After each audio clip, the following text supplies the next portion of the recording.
Good morning again, folks. How are we doing? I am Scott. That down there is the bonus. His full name, by the way, is Beauregard Blue Creighton. Cricket. Her full name is Cricket. She's down there. Not in the co-pilot seat. You cat fancyists. Fanciers? Is that the name? Is that the word? Hi, Bo. He went and got a toy. Good morning. Very early, too dark to tell what kind of day it is on the 8th day of March 2022 in Tampa, Florida. Usually sunny Tampa, Florida, but of course it is 5:30 in the morning on a Tuesday. He did not make the catch, by the way. How are you? Let us see now. What to talk about today? We're going to talk about Ukraine again. We kind of go back and forth between Ukraine and the collapsing Rona narrative. Coincidence?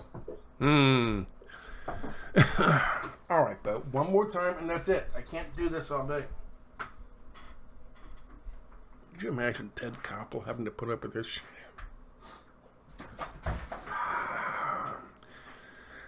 Hi. So, where are we with this? We're going to talk about two things today. The second thing we're going to talk about is who do you stand with? And the dividing line, and everyone's taking sides here and drawing lines in the sand, and wow, holy shit. You shouldn't be surprised. But I think you'll be a little surprised on the U.S. side, who's standing with folks like, I don't know, George Soros and Cenk Uyger and all the different others out there, and Bernie Sanders. You probably won't be surprised now. I kind of gave it away with the smile on my face, so there you go. Let's talk about this to start with. This is from Aaron Mate. I know, but he's doing some good work on this. I do think the plan is to prolong the fighting to complete the destruction of Ukraine by turning it into a quasi-Afghanistan, says retired U.S. Army Colonel Douglas Macgregor. Strongly disagree with that. Just a side note, Biden administration gives green light for NATO countries to transfer fighter jets to Ukraine. Why do you think they're doing that? So they can have Russian fucking pilots blow them out of the fucking sky? Are they that willing to get rid of their goddamn pilots? No. They want Russian jets so they can paint them up so they look like they're Russian, and then have someone set up a nice high-speed fucking camera someplace and film the Russian jet bombing a fucking village or a town someplace in Ukraine. Propaganda. Much, much more valuable in the future. Have a listen to this conversation between Tucker Carlson and retired U.S. Army Colonel Douglas Macgregor, please. Can you just sum up to the extent you understand it, what the mission here is? I mean, I think many people would be willing to take some measure of risk on behalf of this country if they understood what the plan was. No. The plan seems to be to prolong the fighting in Ukraine to what end? Exactly. I mean, I honestly don't understand it. Do you?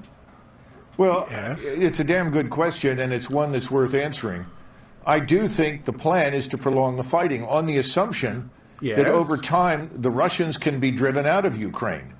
And if the Russian army cannot be driven out, which I think many people realize is not going to happen, then the plan is to complete the destruction of Ukraine by turning it into a quasi-Afghanistan. That also is not going to happen. These things won't happen because the Europeans will not go along. The Germans have already made it very clear that they're going to continue to buy energy and food from Russia. So will other European states. The sanctions, as you rightly point out, will do a lot of damage to us. They're not going to make much difference to Russia. China will stand with Russia. It knows it has to. Russia has an abundance of food and energy. China will take it all. Russia will not suffer as a result of our sanctions. In fact, it may break down the financial system that we have set up to punish everyone in the world we don't like. Okay. some things I agree with, some things I don't. Again, if people like Tucker Carlson continue to say, oh, I just don't understand. What's the point? What's the end game? I did a video the other day called The End Game. Please go have a look. There's some good information there. I'll sum it up. 2 words.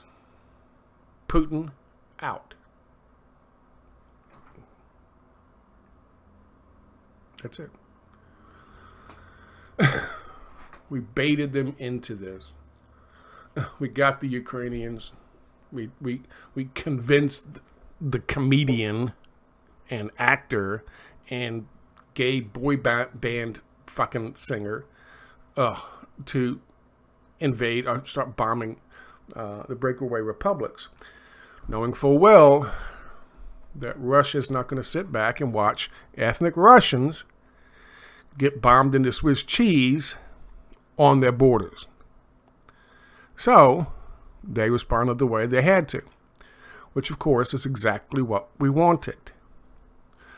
They could have ended this very quickly. People also will mislead you by saying, oh, it's all about NATO expansion and that's why Putin invaded. No.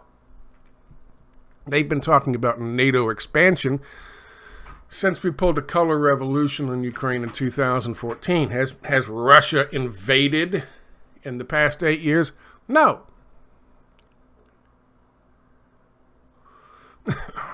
Russia has made it very clear. Now, again, well, you know what I'll do? I'll do this. You don't need to see my fucking face. Russia's made it very clear. They will stop this in a heartbeat if they do certain things. Dmitry Peskov said Moscow was demanding that Ukraine cease military action, change its constitution to enshrine neutrality, no NATO, acknowledge Crimea as Russian territory, which, of course, obviously they should because there's been a fucking referendum in Crimea, and recognize the separatist republics of Donetsk and Lugansk as independent states. That's not hard to comprehend, and it certainly isn't unreasonable. But as I said in a tweet the other day, if Russia demanded half a cookie and a glass of milk, we wouldn't give it to them. Ukraine wouldn't give it to them. Because Ukraine is being fucking prompted by Big Brother, Big Daddy, and that's us. And the British and the Germans and everybody else.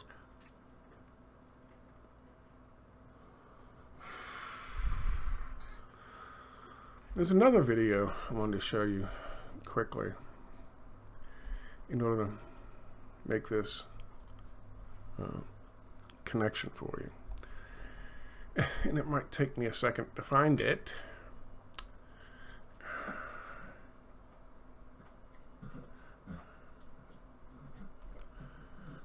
Maybe. Well, let's go with this one. I can go back to this with this one because it's just a video.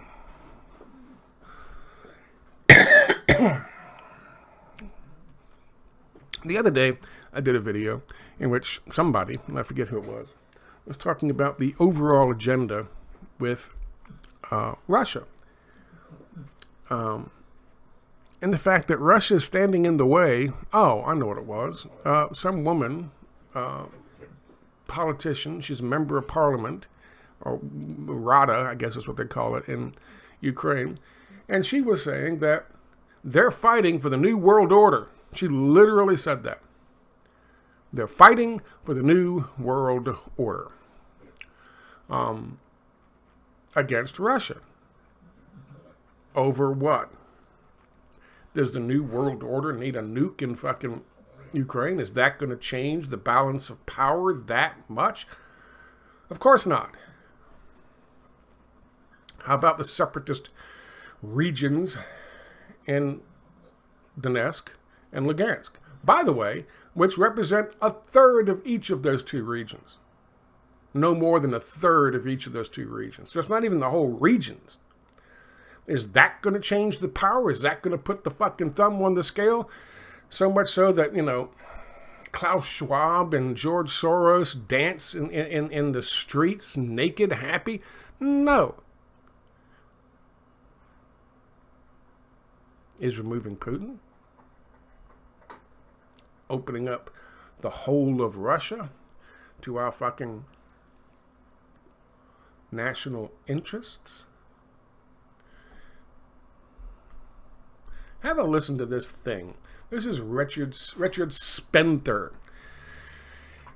Give you a little background. When there was going to be a protest in Charlottesville, 2017, about the removal of a statue, because, of course, one of the things they do whenever they remake countries is they take out and remove their icons. They start trying to rewrite their history, to erase their history. History is what it is. It's what got you to where you are. Some of it can be bad, some of it can be good, but it's your fucking history. And erasing it isn't going to make you a better country. It'll make you worse. Because you'll forget the sacrifices that were made to get to where you are. You'll forget the hills and the battles you had to fight to get to where you are. Which means they can be fought again. And the things that you overcome in the past that have fallen by the wayside, if you remember your history, they won't be able to raise their ugly little heads again.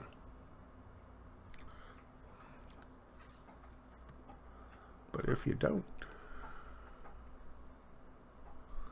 I saw an article from someplace. Somebody had it on Twitter. It said, if you think prison labor is slavery, think again.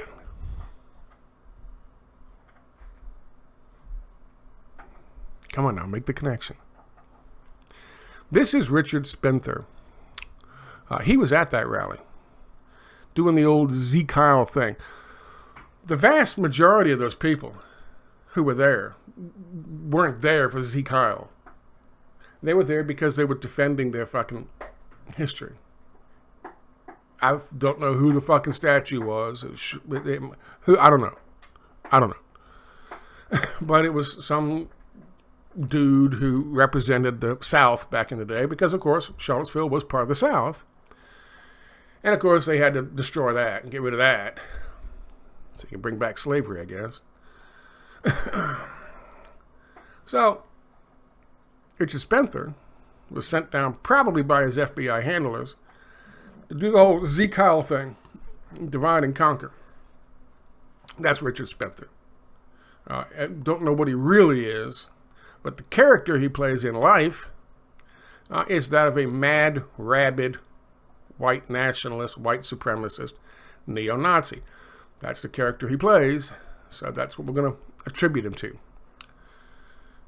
If the character you play is a cop, then that's how we gotta fucking package you up when we talk about you. This is Richard Spencer on the right side here. Have a listen to his take on Ukraine. You've probably already guessed what side he's going to belong to. I'll come down on him. However, have a listen to his justification. But I think it's amazing this pro-Putin. Notice he's got the douche pods in. But of course he does. They all do. I think this one does certainly, and he's got the knockoff douche pods. This guy doesn't. But have a listen to what he says. Won't name names here, but I think it's amazing this pro-Putin, pro-Russia stuff when there is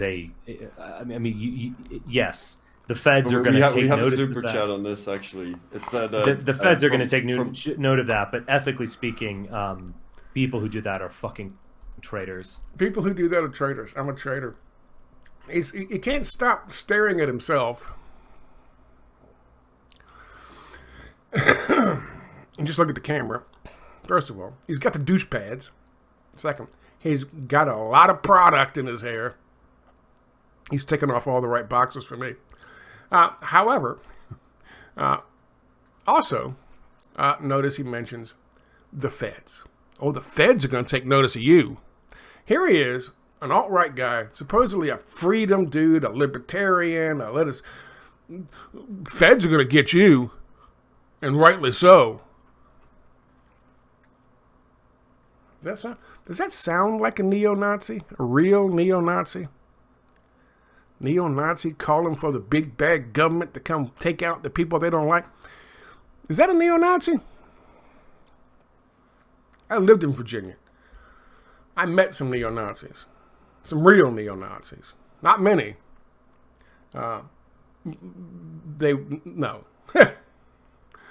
Maybe a neo-Nazi who's actually, I don't know, working for the feds would say that. But let's continue.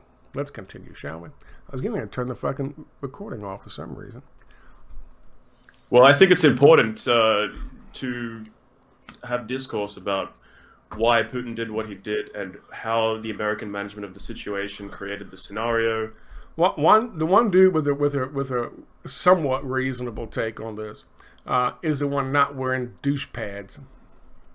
Interesting. There's a super chat kind of related to this from Warren. Okay. Says, and this dumbass with the fucking cheap ass knockoff earbuds, he keeps reading super chats because he wants the fucking money.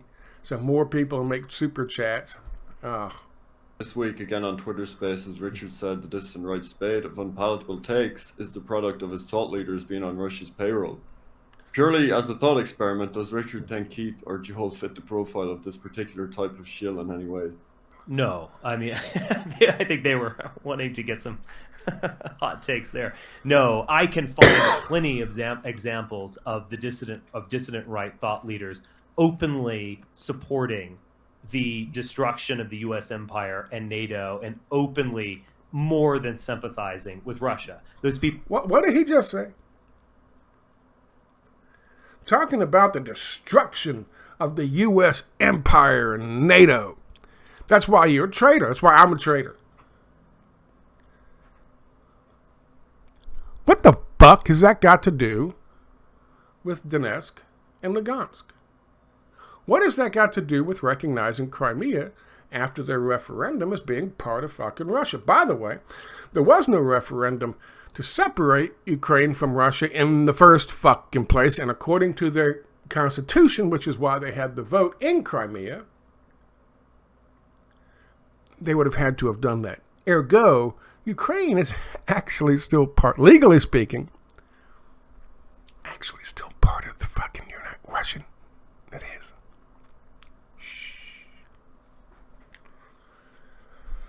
That's like Hawaii. It was never really, legally speaking, U.S. territory. Do you know that? It's true. Why is he saying that this is in opposition? People like myself are standing in opposition to U.S. empire. One fucking little bullshit country, Ukraine, the breadbasket of the Soviet Union at one time, wheat. How is that going to fucking advance U.S. empire? How is it going to bring about the New World Order?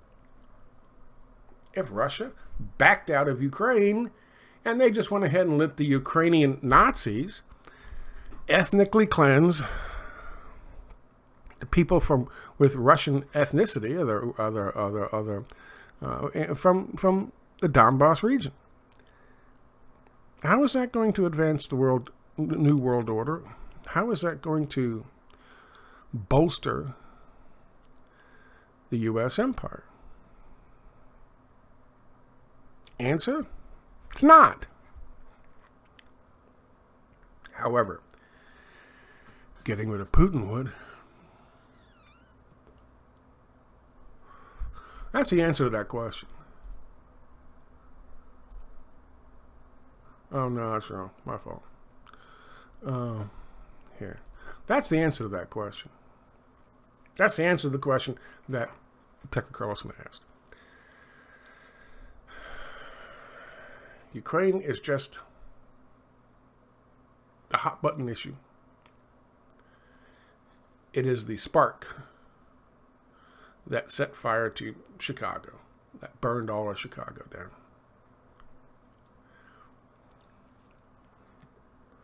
They think that if they continue with their ridiculous propaganda, if they're capable of getting some fucking Russian-made planes, which is exactly what fucking Zelensky asked for, Russian-made planes from European countries, anywhere else, who bought Russian planes, they specifically asked for Russian-made planes. Why? We already talked about that. They want to paint them up to look like current Russian planes and film them bombing some fucking Ukrainian city with women and children running and fleeing and being set on fire, maybe drop napalm on their own people. And Zelensky would do that in a fucking heartbeat. He'll sidle up with fucking Nazis of the Azov Battalion, who are currently working with the Ukrainian National Guard, killing Ukrainians who are trying to flee combat areas if they try to flee to the wrong side. So, yeah, he'd 100% do that. And, of course, look who's advising him. Some of the worst human beings that this country's ever produced.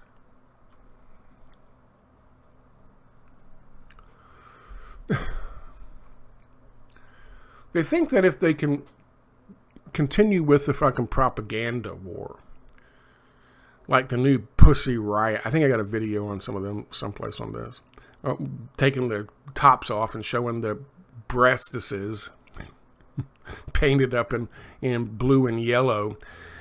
Somehow or another, they're going to convince enough people that this thing has to continue.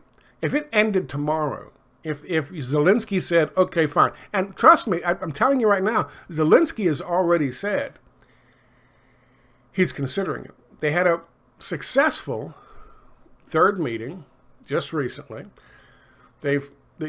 Russia has said, okay, we're going to have a ceasefire starting 7 o'clock this morning.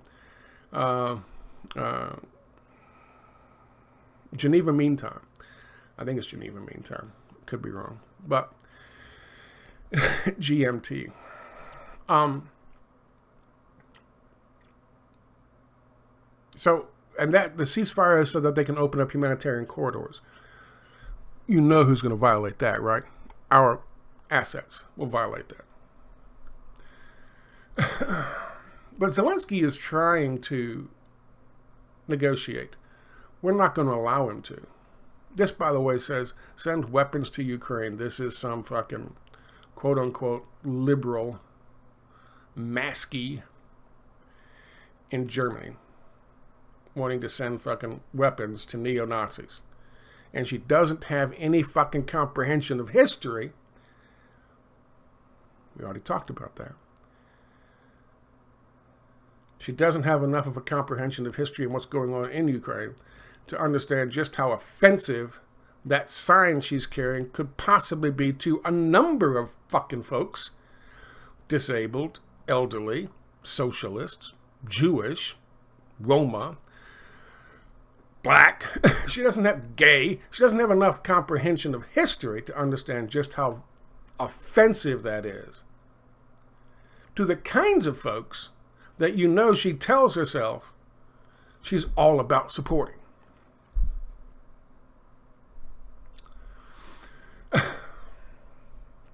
That was that. By the way, this is Richard Spencer, but Richard Spencer. I don't know why I got Richard Spencer up. He looks like the same fucking dude. Are you sure that's not what? It's Richard Spencer. I think they changed his name so that it wouldn't be flagged by fucking Twitter. I think it's Richard Spencer. Here you go. Here you go. As promised. Pussy Riot has gotten angry. They've grown old and bitter. They're angry old spinsters. Now they got some brand fucking new uniforms and weapons. Never fired once. And then making a statement. The women of Ukraine. Straight out of the fucking box, these costumes. Straight out of the fucking box. Even the scarves are brand fucking new. I'm not going to play that ridiculous fucking shit for you. But it is funny.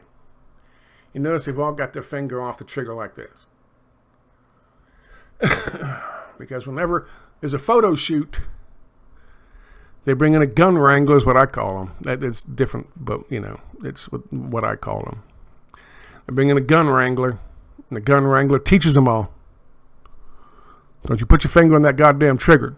Even though there's nothing in those things. Those things have never been fired.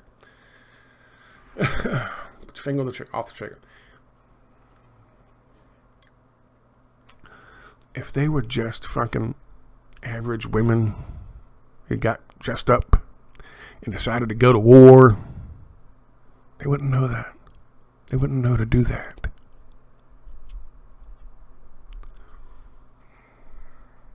It's a PR shot. It's propaganda. Here is the ceasefire has been declared by Russia.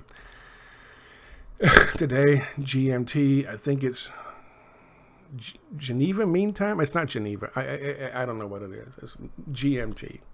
But they are opening up humanitarian corridors, and they have decided to give them a ceasefire while they do this. The third talk between Zelensky and Moscow apparently went well. And Zelensky, according to reports, has expressed his readiness to discuss and find compromise on this. This is the statement direct, and I'm going to say that. And unlike some places, you say Putin said he doesn't give a shit and he wants to kill all the babies while he's raping a puppy, I'll actually fucking read Zelensky's fucking statement from ABC News. Quote, I'm talking about security guarantees. I think items regarding temporarily occupied territories and unrecognized republics that have not been recognized by anyone but Russia, these pseudo-republics, but we can discuss and find compromise how these territories will live on. What is important to me is how the people in those territories are going to live and want to be part of Ukraine. That's his issue. According to him, his issue is the people who live in the breakaway republics of Donetsk and Lugansk. By the way, less than a third of each of those two areas are actually the breakaway republics. Maybe more wanted to be, but that's what they are now. So that's what his statement is now. Now, this is the other video that I wanted you to understand. I wanted you to see in order to understand why we're here. And I know I keep flogging a dead horse. I know you guys understand my point of view on this. But every day, more information comes out that lets you know just how fucking important this whole conflict is. And I can't stress this enough. It's not because of the wheat in Ukraine. It's not even because of the $10 billion investment Royal Dutch Shell made in the liquid natural gas fracking areas that they wanted to do for those deposits of fucking liquid natural gas. Though to Royal Dutch Shell that meant a lot. However, that's not going to change the great game. That's not going to change all the pieces on the grand chessboard. Something else is, but it's not fucking the wheat in Ukraine. I worry slightly, Fareed, when I hear us protest a bit too vigorously that this isn't going to interfere with gasoline prices. If you don't know who that is, Larry Summers. Larry Summers, by the way, is the one who brought to you the crash of 2008. He was working with, in the Clinton administration, when Brooks Bourne said, we got to regulate these fucking derivatives. These things are dangerous, and they could end up crashing our economy. Credit default swaps, all these fucking things. We need to No! Screeched Larry Summers. Larry Summers was also involved in the neoliberal carnival that happened in Russia when we took over and installed fucking Boris Yeltsin. Was it the Chicago boys or the Harvard boys? I don't know which ones that were. I think it might have been the Harvard boys. Milton Friedman acolytes went rushing over there to chop up state assets, sell them off, open up the markets to hot money speculators like George Soros. And Larry Summers was part of that. He was the administration's representative. So that's who Larry Summers is. He brought to you the collapse. And really, because of him and their greed and the suffering of the Russian people under that neoliberal fucking free market, savage capitalist system, the Russian people turned on our version of capitalism, or at least his version of capitalism, and they wanted to go back to the full hardcore communism. And that's how Putin came to power. So if you're talking about, who's really responsible for people like Putin, there's one. Now he's saying he doesn't like the fact that commentators and politicians are saying, well, this is not really going to affect people's pocketbooks in this country. He doesn't like that. Why? Because it is. Too much. Because I think ultimately, if the price of combating tyranny is a period of much higher gas prices, that's a price we need to be prepared to pay as a country. But I think we'll get there if we need to. Inflation's a serious problem. This will make it worse. But preserving world order. What did he say? Let me go back onto that one for a second. Preserving world order.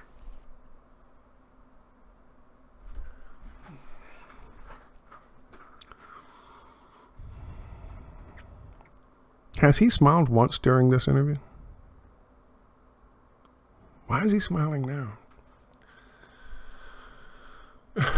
Preserving world order brings a smile to Larry Summers' face. Talking about you being gouged at the pump. You being gouged at the grocery store. Everything that you pay for, you being gouged with your electric bill. Everything that you pay for because of the increased cost of energy is going to go up. Everything. Trucking shit in from across the country is going to cost more money, which means these companies are going to be able to charge more. And there will be extensive gouging taking place. But again, watch what he says about preserving world order. And watch him smile when he says it. Make it worse. But preserving world order.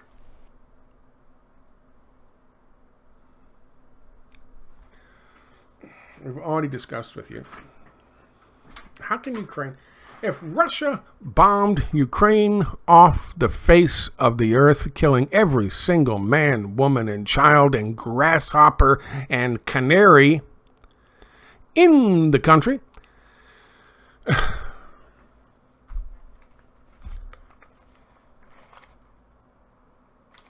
how is that going to affect world order?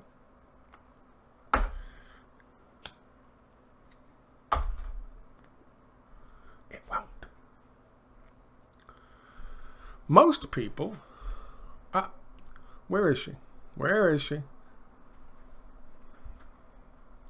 I would bet you my cheap ass fucking tape measure that young person right there and the two standing behind her couldn't find Ukraine on a map if their lives fucking depended on it. I would bet you this and this mouse that I use for my fucking gaming computer, bet them both,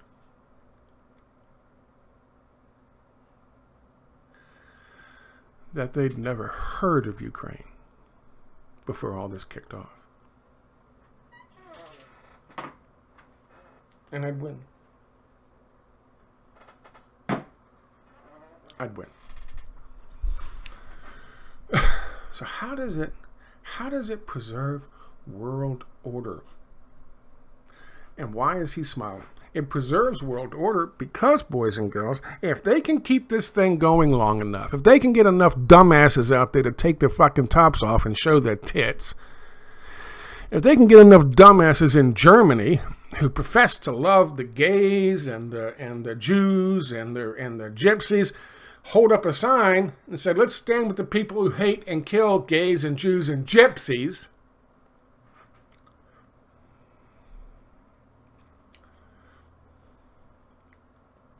if they can get enough fucking alt-right Nazis to claim you're a traitor and you'll be targeted by the FBI, if you don't stand with the neo-Nazis in Ukraine that kill gays and Jews and gypsies, if they can do that for a long enough period of time, maybe countries in the European Union will stop actually taking, Nord Stream 1 is still running. They shut down Nord Stream 2, Germany did. What they didn't tell you was Nord Stream 1 runs right next to Nord Stream 2, and Nord Stream 1's been running and still runs, going into Germany.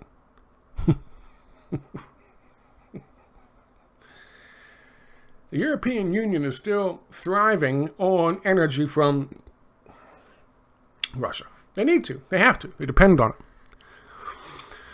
it. They weren't lucky enough to have been born on a country that sits on top of the largest natural gas and fucking oil reserves in the fucking world.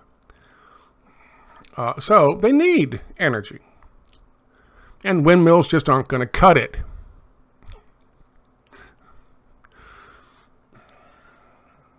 If they can keep this going long enough, if they can create enough horrible videos of Russian planes bombing peasant women running down the fucking fields while holding their babies, not bags of Tostitos, but their babies.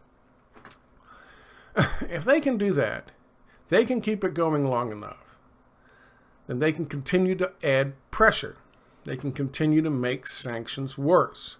And they can eventually get Germans and the people from the rest of the European Union, their leadership, to accept more sanctions and to reject Russian oil, Russian food, Russian staples like wheat and grain and shit like that. And that is what the plan is. Because that is the whole point. You've got to make the Russian economy scream to get rid of Putin. And that, boys and girls, will bring about the new world order. That, boys and girls, is what that member of the Rada was talking about. That, boys and girls, is what he's talking about while he's smiling about the world order. And that, boys and girls, is exactly what the fucking Richard Spencer dude. Oh, I lost it. My bad. What the Richard Spencer dude was talking about. Why you're a traitor. Because you're not backing U.S. empire. That's the only reason Ukraine has anything to do with it. And right in the middle of all of this is this dimwit, comedian, actor, member of a gay boy band. There he is, trying his best to look all fucking presidential and shit.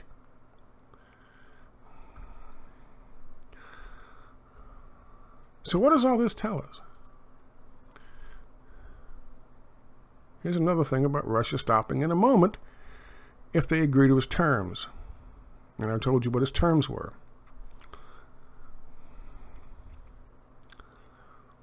Who else stands with all of this? Aside from the FBI's own favorite fucking white nationalist and neo-Nazi. Well, for one thing, the National Endowment for Democracy. By the way, they're in the process of scrubbing up the entire country of the illegal bioweapons labs we had in Ukraine. I did a video the other day, well, last week sometime. I told you about from Diana. She had evidence, one of the articles that she posted a little while ago, talked about how they were using 4,400 Ukrainian soldiers as test subjects for something back in the day, right before SARS-CoV-2/COVID-19 hit. I wonder what they were testing.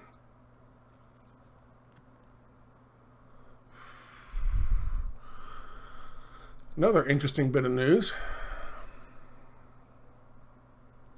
Oh, I'm sorry, that's a biological threat. This is the National Endowment for Democracy removing their fucking documentation where they were financing the fucking neo-Nazi groups in Ukraine and other disaffected, disenfranchised organizations. This is the article. This is from Trending Politics. Here are the documents the U.S. Embassy in Ukraine scrubbed on the biological threat reduction labs. Same program, by the way, that I've talked about before from the Lugar Center leaks. Fascinating stuff here. Let's take a quick look. Here's Bernie Sanders standing with Ukraine and all that entails. Bernie Sanders. The Russian invasion of Ukraine that the world is witnessing today is a blatant violation of international law and basic human decency. It may well kill thousands and displace millions. It could plunge Europe into long-term economic and political instability. The United States and our allies must impose severe sanctions on Vladimir Putin and his fellow oligarchs. When you want to remove political leadership in any country, you make the economy scream, as Kissinger said. Collective punishment, by the way, which is illegal, but we still do it, even though Jen Psaki said we've never done any kind of regime change program in history. What are you talking about? Says Peppermint Patty. You make things tough on the people, kind of like what's happening here now. You make things tough on the people, but you also make things tough on the oligarchs, on the wealthy, because they're the ones who can actually pull the strings and get somebody removed from office if they're being caused too much pain and suffering. And here's Bernie Sanders parroting this stuff as if you don't understand what it means. What has a Russian businessman got to do with the decision Putin made to be evil and invade Ukraine? Nothing. The only reason to do it is to remove Putin. So we can hopefully get our fucking sticky little fingers and people like Larry Summers back into that fucking country. Lastly, these are people, I told you before, who are standing with fucking Richard Spencer, an American neo-Nazi. At least that's what his character is. But these are people who are standing with not only the neo-Nazis in Ukraine, but the neo-Nazis in the United States. The Young Turks. Progressive. You want to look at the news all day for 2 hours? And their progressive take, wear your mask, get your vaccine, don't show up and protest the fucking max vaccine mandates. And of course, we got to remove Vladimir Putin. Because Putin bad. So you have the far right, the neo-Nazis, standing with, supposedly, the far left, the Young Turks, and Bernie Sanders. Both, by the way, all three, by the way, are fabrications of the establishment for your edification purposes. But that's where they are, and that's who they stand with. Cute, right? Uh-oh, shameless plug. For those of you who are still around, shameless plug from my gaming channel, which, by the way, how long has it been since I made a gaming video? Yeah, there it is. By the way, there was a copyright strike on that fucking video because some music in the actual video game was the guy snatched it up. But look at this. It's all my fucking political shit. I'm just slapping up there. I don't dare put anything about the fucking vaccine mandates or the vaccines up there, but I do put stuff up there about what's going on in Ukraine. And apparently, it's doing okay compared to my video game stuff. Anyway, there you go. Shameless plug for that. I thank you guys for your time. It's another 50-minute video. Sorry I talk so long, but there you go. You get your 50 minutes of news from a real progressive and left-wing site today. I hope you guys have a very good Tuesday. I am back out there. As you can see, I'm still wearing my work on the car outfit, so I'm back out there this morning to work on the car early before it gets too hot down here in Tampa, Florida. Bo says, hello. Beauregard Blue Creighton. Bo, come here. Bo is just so fucking out of control. When I see somebody out there and we'll talk to him, say hi, and I walk up, he's just fucking out of control. He's just so happy. He wants to play. He wants to hop up on him. Oh. I thought he was going to break my fucking arm yesterday. And the problem is, because I've got osteoarthritis in my right knee, there's no cartilage. So when he's pulling this way and he's pulling that way, it's just twisting that knee and twisting that knee.